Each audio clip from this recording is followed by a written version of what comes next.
Everyone, this is professor MH और आज के इस वीडियो में हम लोग डिस्कस करेंगे question number 3B2 calculation of duty drawback. Last question में इंटरेस्ट ऑन ड्रॉबैक देखा था। इस क्वेश्चन में देख रहे कैलकुलेशन ऑफ ड्यूटी ड्रॉबैक।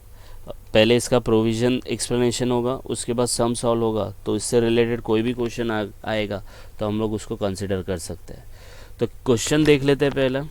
तो क्वेश्चन दिया है calculate the eligible duty drawback amount in each of the following cases. पूरे एक एक केस में आपको अलग तरीके से देखना है कि भाई इसमें ड्रॉबैक मिलेगा कि नहीं मिलेगा। कुछ टेबल दिया है, देखो FOB value of exported goods ये दिया है, मार्केट वैल्यू ऑफ गुड्स दिया है, ड्यूटी ड्रॉबैक का रेट दिया है। ओके, तो अब सबसे पहले इसका कॉन्सेप्ट समझना ज़रूरी है। कॉन्सेप्ट है कि ड्रॉबैक जो है कुछ केसेस में नहीं मिलता, और मिलता भी है तो कैसे मिलेगा। Cases where drawback claim is not admissible.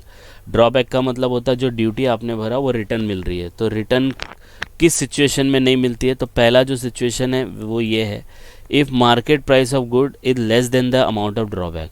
कि जो ड्रॉबैक आप अमाउंट को, ड्रॉबैक का अमाउंट है समझो 100 रुपये है और मार्केट प्राइस उसका 70 रुपये है, तो उसमें आपको ड्रॉबैक नहीं मिलेगा।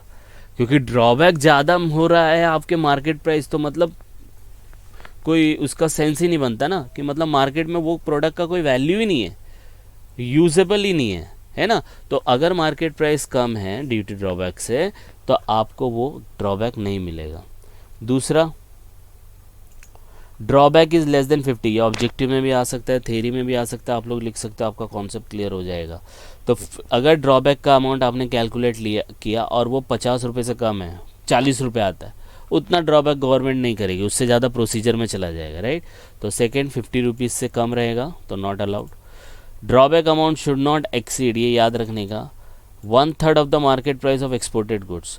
ड्रॉबैक जो है वो याद रखना है कि वो मार्केट प्राइस ऑफ एक्सपोर्ट के गुड्स से 1/3 नहीं भागना चाहिए। मतलब मार्केट प्राइस है समझो 120 रुपीज़, अगर 120 का अगर आपने किया 120 डिवाइड बाय 3 कितना, सॉरी डिवाइड करना था, 120 डिवाइड बाय 3 कितना आता है 40। तो ड्रॉबैक जो अमाउंट है should not exceed 1/3 of the market price of the product. अब मार्केट प्राइस है 120, उसका थर्ड निकाला कितना है 40, तो ड्रॉबैक इससे भी एक्सीड नहीं करना चाहिए, शुड नॉट एक्सीड। अगर ड्रॉबैक अमाउंट एक्सीड कर रहा है तो हम लोग को उसको क्या करना पड़ेगा, रेस्ट्रिक्ट करना पड़ेगा कि भाई 1/3 से ज़्यादा ना हो। और 1/3 किसका निकालने का, मार्केट प्राइस का निकालने का। फिर से बता रहा हूँ, ड्रॉबैक जो है वो मार्केट प्राइस के 1/3 को एक्सीड नहीं करना चाहिए। तो जो भी ड्रॉबैक है ना, क्वेश्चन में कैसे दिया है, ये ड्रॉबैक का दिया है ना, तो ये वाला अमाउंट आपके मार्केट प्राइस मतलब इसके 1/3 को एक्सीड नहीं करना चाहिए। अगर एक्सीड कर रहा है तो आप उसको रेस्ट्रिक्ट करो 1/3 तक ही, मतलब 1/3 मिलेगा, उससे ज़्यादा नहीं मिलेगा। तो ये थर्ड पॉइंट था। फोर्थ पॉइंट बोला है, एक exported value of goods is less than the percentage of imported material. ये यहाँ पे यूज़ नहीं होगा, लेकिन अगर आपने कोई इम्पोर्टेड मटेरियल यूज़ किया है उसके प्रोडक्शन में, राइट, और export value of goods is less than the value और परसेंटेज ऑफ इम्पोर्टेड मटेरियल, जितना आपने इम्पोर्टेड मटेरियल को यूज़ किया है, राइट, जितना भी आपने इम्पोर्टेड मटेरियल को यूज़ किया उसका वैल्यू हो या परसेंटेज हो उसके एक्सपोर्ट वैल्यू से कम है, मतलब एक्सपोर्ट वैल्यू उससे कम है, तो आपको फिर इम्पोर्ट ड्रॉबैक नहीं मिलेगा। इसका मतलब क्या है कि अगर समझो कोई आप चीज़ एक्सपोर्ट कर रहे हो, एक्सपोर्ट वैल्यू है उसका 10, यहाँ पे बताता हूँ तो समझ में आएगा। एक्सपोर्ट वैल्यू कितना है उसका 10 है, लेकिन ये 10 रुपीज़ के प्रोडक्ट को जो एक्सपोर्ट कर रहे हो उसके लिए जो इम्पोर्टेड मटेरियल यूज़ हुआ था उसके मैन्युफैक्चर पे, उसका वैल्यू है 15 रुपये, तो उसके ऊपर ड्रॉबैक नहीं मिलेगा। क्योंकि आप एक्सपोर्ट कर रहे हैं 10 रुपये की चीज़, उसके ऊपर 15 रुपये आप वो कर रहे हो, ड्रॉबैक मांग रहे हो, अलाउड नहीं है। आ रही बात समझ में। नेक्स्ट पॉइंट बोला गया है, if duty had not been paid on imported material use, जैसे ये मटेरियल यूज़ किया ना मैन्युफैक्चर के लिए, इसके ऊपर आपने ड्यूटी ही नहीं भरा है, पे ही नहीं किया है, तो उसका ड्रॉबैक नहीं मिलेगा। नेक्स्ट बोला है, if imported are use for packing, as a packing material use किया है, तो कोई वैल्यू एडिशन नहीं होता, इसलिए पैकिंग मटेरियल के लिए यूज हुआ है इन रिस्पेक्ट ऑफ जूट यान, जूट फैब्रिक, ये सिर्फ थेरी पार्ट के लिए, जूट प्रोडक्ट, तो उस सिचुएशन में भी आपको ड्रॉबैक नहीं मिलेगा। फिर नेक्स्ट बोला गया है no duty drawback of exported goods are manufactured out of duty free input, वही जिसके ऊपर ड्यूटी नहीं भरा या जिसके ऊपर ड्यूटी लगती नहीं है तो उसके ऊपर भी ड्रॉबैक नहीं मिलेगा। आई बात समझ में? ये कुछ पॉइंट्स थे, ये पॉइंटर आपको ऑब्जेक्टिव में हेल्प करता है, कभी कभी प्रैक्टिकल में भी हेल्प करता है। अब देखते हैं हमारा क्वेश्चन। तो क्वेश्चन हम लोग ने यहाँ पे देखो कॉपी कर लिया है, ये आपका क्वेश्चन था, ठीक है। अब ये प्रोडक्ट है WXYZ, आपको देखना है, तो इसी से रिलेटेड है। तो पहला देखो क्या है, market value is less than the amount of drawback. तो पहला मैं क्या करूँगा, ड्रॉबैक निकालूंगा। 25% किसका, 3,75,000 का, ठीक है। सॉरी 25% ऑफ FOB, FOB कितना है, 4.5 लाख है। तो पहले निकालेंगे अमाउंट ऑफ ड्यूटी ड्रॉबैक, इसको चाहिए तो मैं लिख दूंगा A, इसको लिख देते हैं हम लोग B, और इसको लिख देते हैं, इसको लिखेंगे C। ओके, अब ये C आया तो C कैसे निकलेगा, अमाउंट ऑफ ड्रॉबैक कैसे निकलेगा, A इंटू B, बराबर है। A कितना है, 4.5 लाख, उसके ऊपर C का कैलकुलेशन, सॉरी C नहीं, C आएगा, B नहीं आएगा, C आएगा। तो 4.5 लाख, देखो यहाँ पे किया है मैंने, फॉर्मूला लगाया 4.5 लाख इंटू 25% आएगा ये। सेम वे में 1,10,000, देखो यहाँ पे किया 1,10,000 ये वाला है, इंटू 5% तो आएगा इतना। सेम वे में किया है 5 लाख इंटू 1%, 5 लाख का 1% कितना आएगा, देखो 5,000 ये है।